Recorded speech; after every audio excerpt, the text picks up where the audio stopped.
नमस्कार, आप देख रहे हैं न्यूज़ 11 भारत डिजिटल। मैं हूं अभिषेक सिन्हा आपके साथ। बात एक बार फिर झारखंड के घोटालों की, और जब भी झारखंड के घोटालों की बात होगी तो स्वास्थ्य विभाग का नाम उसमें सबसे ऊपर आता है, सबसे अग्रणी आता है। पहले भी डॉक्टर प्रदीप कुमार के समय में जब वो स्वास्थ्य विभाग के स्वास्थ्य सचिव हुआ करते थे, बड़े घोटाले का खुलासा हुआ था। और आज एक बार फिर रामगढ़ से जो खबरें आ रही हैं वो चौंकाने वाली हैं। रामगढ़ में स्वास्थ्य विभाग में भारी गड़बड़ झाला हुआ है। हमने पहले जो खबर आपको दिखाई उसमें करीब 10 करोड़ के घोटाले की बात थी।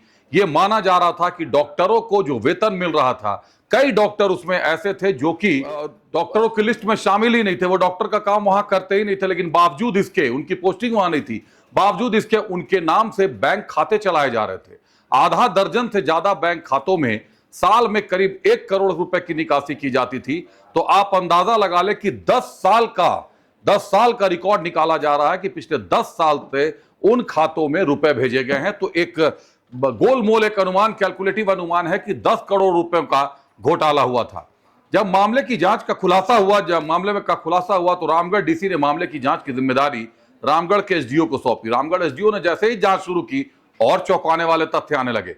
अब जो तथ्य सामने आ रहे हैं उसके अनुसार डॉक्टरों की तो छोड़िए, कर्मियों के नाम से भी वेतन की निकासी की गई है। और अभी तक जो रामगढ़ एसडीओ की जांच बता रही है, करीब करीब 4 करोड़ रुपए की निकासी दिखाई जा रही है। लेकिन अभी इसके पीछे के साल बाकी हैं। अभी साल दर साल ये मामला जाएगा। अगर ये भी 10 साल तक जाता है तो ये मानकर चलिए कि 20 से 25 करोड़ रुपए का घोटाले का खुलासा इसमें भी हो सकता है।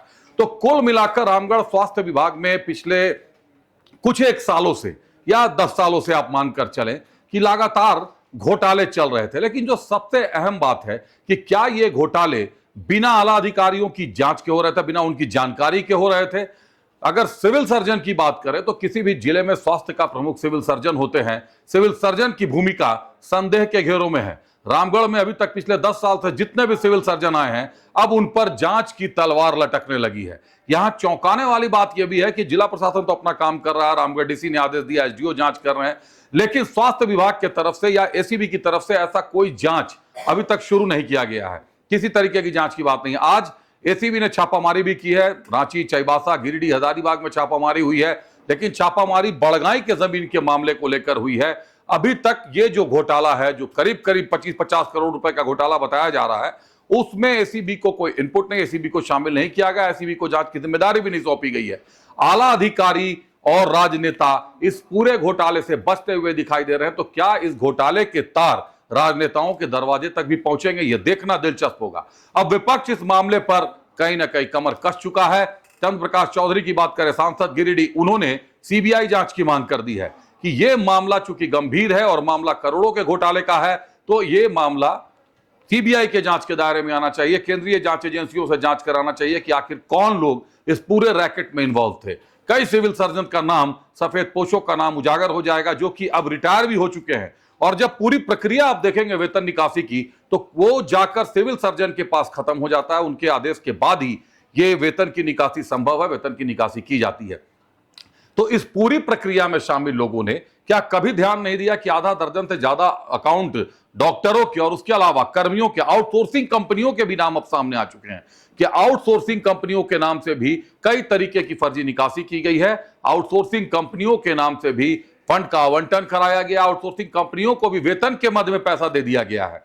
अब ये पूरा मामला जांच के इर्द-गिर्द घूम रहा है। लेकिन जानकारों का मानना है, विशेषज्ञों का मानना है कि रामगढ़ स्वास्थ्य घोटाले मामले की अगर गहराई से जांच हो तो करोड़ों से ज्यादा का यह मामला निकलेगा और यह चौंकाने वाला हो सकता है। यह तो केवल एक पार्ट है। अगर आप सिविल सर्जन की मामले को देखें और सदर अस्पताल, रामगढ़ सदर अस्पताल से जुड़े मामलों को देखें, तो दवा सप्लाई से लेकर नियुक्तियों में, प्रोन्नतियों में हर तरीके की शिकायतें मिलने लगी हैं कि पैसे लेकर काम करवाए जाते थे।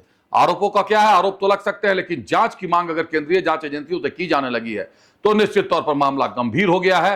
अब सरकार को यह निर्णय लेना है कि सरकार किस तरीके की जांच चाहती है। साफ जांच चाहती है तो कौन सी एजेंसी सरकार की जांच करेगी। मामला हाईकोर्ट में भी जाने की तैयारी में आ चुका है, पीआईएल दायर करने की तैयारियां चल रही हैं। जो जानकारियां हमें मिल रही हैं, अगर मामले में पीआईएल दर्ज होता है तो फिर पूरा मामला हाईकोर्ट के पाले में चल जाएगा कि हाईकोर्ट इस मामले पर क्या निर्णय लेता है। बहरहाल जो भी होगा देखना दिलचस्प होगा। बने रहिए न्यूज़ 11 भारत डिजिटल के साथ। मुझे दीजिए इजाजत। नमस्कार।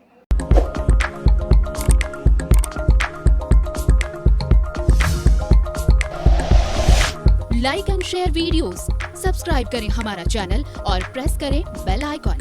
News 11 भारत, सच है तो दिखेगा।